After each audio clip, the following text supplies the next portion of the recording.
Hey, it's James, Father's Rights and Resources, hashtag how I got custody. So this is how you come out swinging. If you haven't been to court yet and are just getting started, or you just got bombed with some paperwork from the other side, this is how I've seen people win, how I came out swinging. Because I didn't passively wait and see what the other side did. Baby's mom was trying to get an anti-harassment order against me. She got an emergency order to restrain me, and while that happened, we had a court hearing, and the judge said, go to family court, get a parenting plan, then come back here. I don't understand family court, so I can't help you with that. Obviously, James wants to see his kid, blah, blah. I came to court with paperwork this thick because I wanted every piece of evidence I ever had showing that the mother's lying, that she trusted me, that she thought I was loving and sweet and kind and all that other stuff. Then she comes to court saying I'm a monster. So if you're just getting started, if it was me and I could start over again, I'd do a lot of the same stuff. But now that I know what I know, I wouldn't have come out asking for equality. I would have came out swinging and asking for full custody. Now I switched to full custody. The more the mother kept saying, oh, he can't. And then when I got 5 days a week, I'm like, I should have full custody. The child's in a cult-like environment with the baby's mom and her two fat, ugly sisters who never had a boyfriend. And they're convincing her to cut me off because they're bitter women gonna die old maids, right? I've seen it over and over again. I've said in a couple other videos, when guys get on the offensive from the beginning, 90% of the time, they end up doing better than all these other every other weekend guys. I would come out swinging, getting on the offensive, going for full custody. I would proactively do a motion. If I didn't have a court order in place, my baby's mom would let me have the kid for like 3 or 4 hours. Once she got an attorney, she wasn't doing it without the attorney. The attorney's obviously saying, man, if you go to court, he hasn't seen the kid in a month, you're going to look really stupid. So her attorney convinced her. What I should have done was on a Friday that she let me have the kid for 4 hours, I should have just kept the kid all weekend and dared her to do something about it. And I should have done it close to the hearing so that, you know, I had a hearing coming up. So I'm already on the offensive. I'm already trying to go for 50-50. I would be, let me say it like this.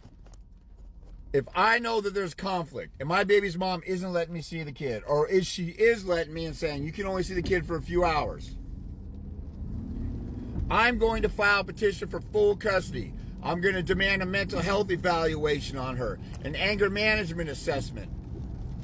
I'm going to ask the court to order her to do the 1 year long, what about the children? There's a parenting seminar, like classes that last like 12 weeks or once a month for a year. I'm going for full custody and all that stuff and a mental health evaluation. I'm going to ask the court to do a psych eval on her and for her to complete any recommended treatment. The mom slapped me a few times. I never touched her. I might want to ask an anger management assessment, domestic violence assessment, and for her to complete any recommended treatment. If I'm not seeing the kid, I got nothing to lose. Right? And then I'm bombing her with discovery.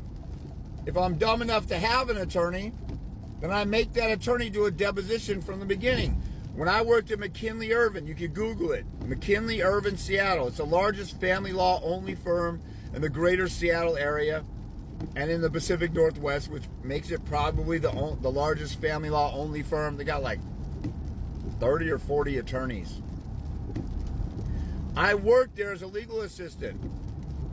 As soon as a case got filed, they would strategize, oh, let's do a restraining order for this, emergency order for that. Nobody could transfer the marital property. Nobody could take the child out of state. Let's do a deposition on the father or the mother, whatever. Deposition right away. If you don't know what a deposition is and you had an attorney for more than 3 days, your attorney's a corrupt idiot. And you're stupid for keeping them on board unless you turn right around and light a fire under them and make them work for you. This is your case and your life with your kid at stake.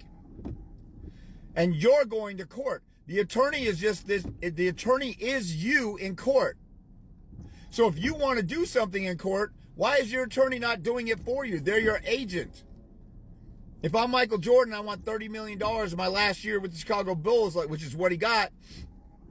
Or if I'm Jim Carrey and I want $40 million, or Denzel Washington, I want $40 million to do a movie because I know it's going to generate $250 million.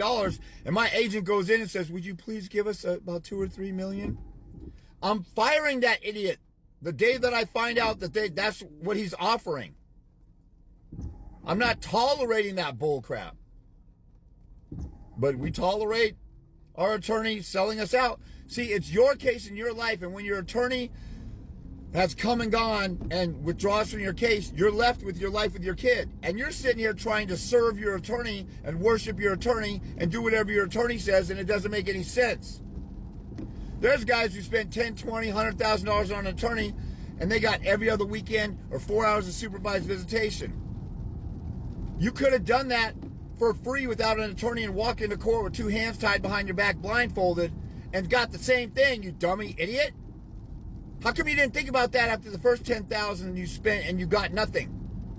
You paid an attorney to get nothing? How often do you spend $100 and get nothing and you don't demand your money back, or you go back and for more?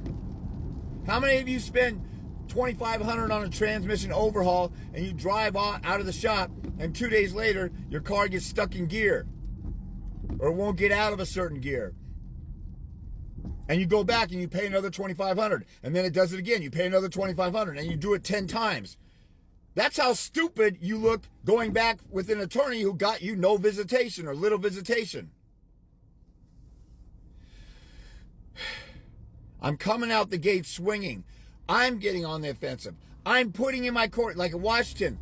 They say, do you want a domestic violence protection order? Do you want a restraining order? I'm at least putting in a restraining order that neither party shall disturb the peace of the other party.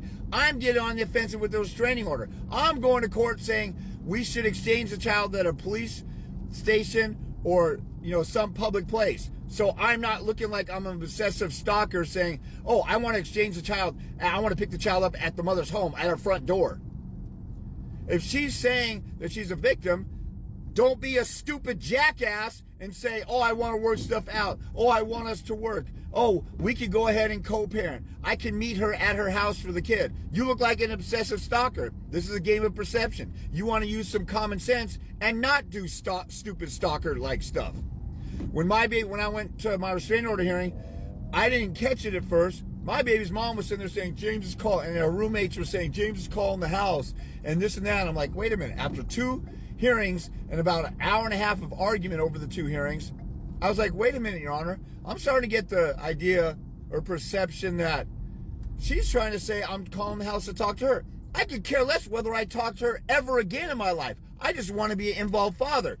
I just stole the rug out from under her entire case.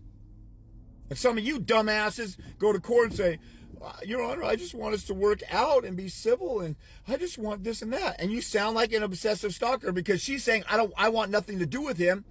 And you're thinking, look, I'm not a monster. What are you talking about? Let me be the good guy and be civil. And you're trying to be the good guy so bad, and you're so stupid, you think you're going to win points being a good guy, that you come across looking like you're obsessed with her. Drop her. Be done with her. Forget her. Rescue your child. She says the relationship is over. Go with that. Maybe you guys might reconcile. Maybe she might repent of her ways. Don't try and make the court make her do that, dummy. Go to court and go off of her word and play off of that so you don't look like a stalker. I'm going for full custody. All the psych evals, domestic violence, all that stuff. If she lets me see the kid, then the week of our hearing, I'm going to keep the kid all weekend, because if she only lets me have 4 hours, then I'm proving that I can't handle the child overnight because I don't have any evidence of ever having it overnight. I want to keep the kid and take a million pictures and come to court and prove, look, the overnights went great. She got the kid back, and she's saying, how dare he take the child from me? Okay, let's use her barometer and see, it's a setup, because if she complains that I kept the child just like she kept the child from me, then she looks 100 times more dumb because she kept the child from me way more time. And there's nothing in the law, rules, or under the science saying I can't handle a child by myself overnight. Get on the